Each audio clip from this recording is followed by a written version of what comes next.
Wake up.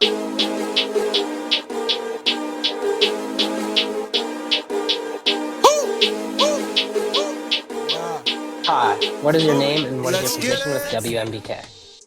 Hey, my name is Frazier Townsend. I sit on the steering and executive committees for the organization. How long have you been involved with WMBK and how did you first get involved? Oh my goodness. It's got to be going on around 10 years now. And the first thing was my supervisor. There was an opportunity to go, and the Coalition for Educating Boys of Color. They had something in Detroit, and me, Jamal, and one other fellow went over there. In essence, to see what kind of things they were talking about to help us educationally make more relevant and good lessons for our young men to sort of keep the attention span part of the argument a lot more uh, under wraps, per se. I think a lot of our intelligences that our young men have don't get the opportunity to be nurtured. So if we can find ways to do that, I think that'll be really interesting.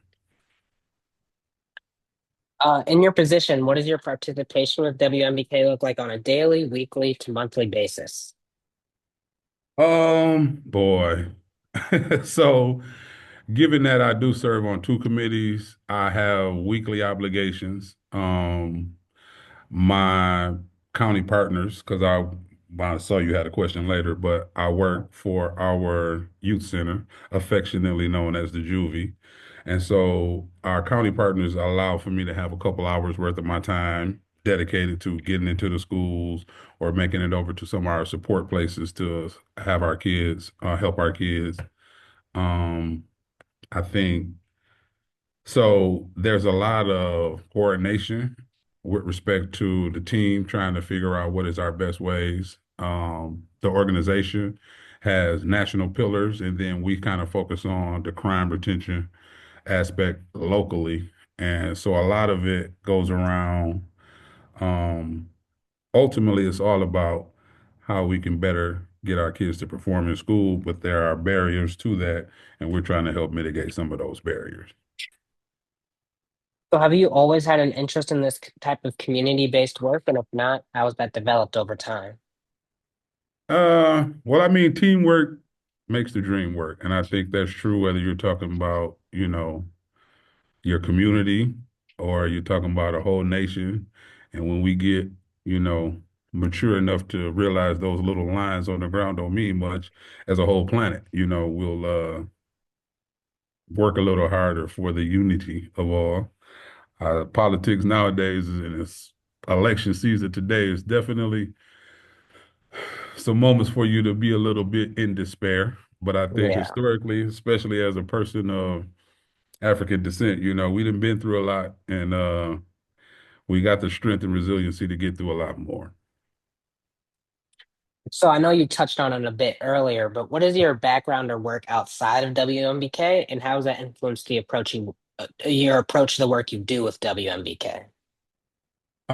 So my primary job is with the Washington ISD. I work with our court-involved youth when young people have been told that they have to go and visit the youth center for a little while their court case is working out. We're the people that provide them with their education. I joke that I'm old school part Haitian because I got about 4 or 5 jobs. I also work for Wave. I do our online content coaching for them. Essentially, I grade assignments that people turn in for U.S. history. And I do GED work for Washington Community College. I think of all of that, education focus, because I think especially for our young people, as we're talking about, particularly with me being in the juvenile, the school to prison pipeline is real. And to the extent we can, I think it was something that was structurally built. And as such, it can be unbuilt. And to the extent we put our heads together, we have to start putting some stuff in to, make sure not as many people are falling into that pipeline. How does your work with WMBK fit into your passion and life goals?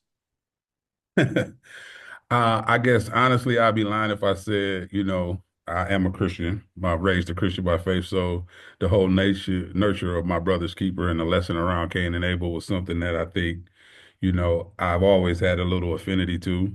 I'd be lying if I said my brother's keeper is CMB. New Jack City didn't come into my mind, that little affinity. And of course, it being championed by Barack Obama, our first black president, and the role I Yeah. think he played in our, you know, evolution of the American experiment, sort of living up to what it says it's about.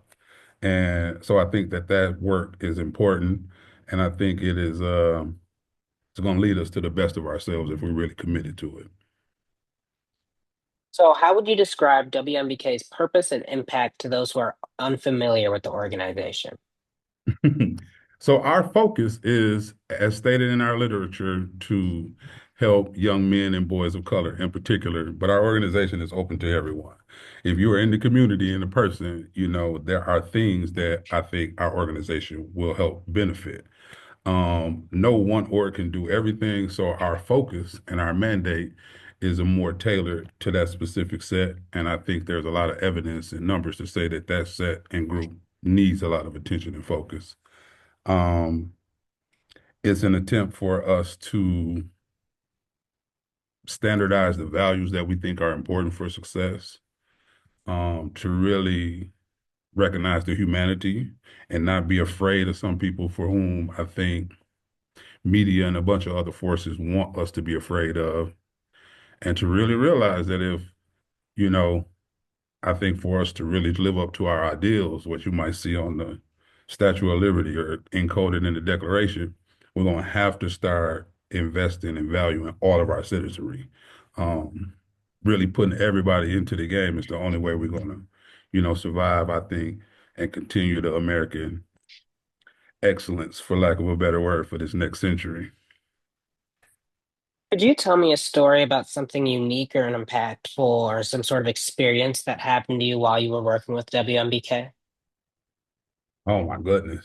Um, well, for me, one thing that definitely comes to mind, my wife, who subsequently has become a Ypsilanti Community Schools board member and working over at Park Ridge, sister organization with WCC during the pandemic. She was adopted, grew up in, less meager means, and one of the people that we were delivering to stayed in a little project that she grew up in. And watching her when we drove in, and this is a student that I still work with, but just the nature of seeing how somebody in these circumstances being here now does not dictate or mean that you won't be in places that you want to be, 10 or 15 years down the line if you put the work in. And, just seeing her sort of tear up and talk about, you know, realizing that she's had some growth and made some good strides in life, and sort of, highlighting that this is possible for the kids I work with was pretty impactful. That's a beautiful story. Thank you so much. Um, could you give me an example of a difference you've made in a young person's life and kind of expand on it? It doesn't have to be with WMBK, it can be with all your education stuff as well. I think, and this is the one because we have so many issues where, media or not, where our kids are get recognition for not doing the right things. But in particular, we have one young man who, and I won't say his name, I don't know about confidentiality and all of that, but was part of that statistic that came to the juvenile as a youth. And they said once you come, something like 60, or I have to check the exact numbers, will then spend some time in a county or a deal, Department of Correction. Um, but him and his little brother have not had any further involvement with the criminal justice system. They've had some hard times. He's done work in a bunch of different capacities, and he's settling in on some trade help through Shamar, one of our other brothers, some help that he's trying to get him through Michigan Works. So it's one of those areas where, and of course, there, you can't help everybody. I know that's the wish, but think about my man is one case where I feel like we played a little bit of a role in helping them change his direction. All right. Thank you so much, Frazier. Thank you so much for your Fear is just time. a And construct of us when confronted with the tough times. Luck is just another side of hope. You get what was on the other side, fronting on another spot. Like Cain to have a brother tying rope. Is it dope or the gram or the ham or the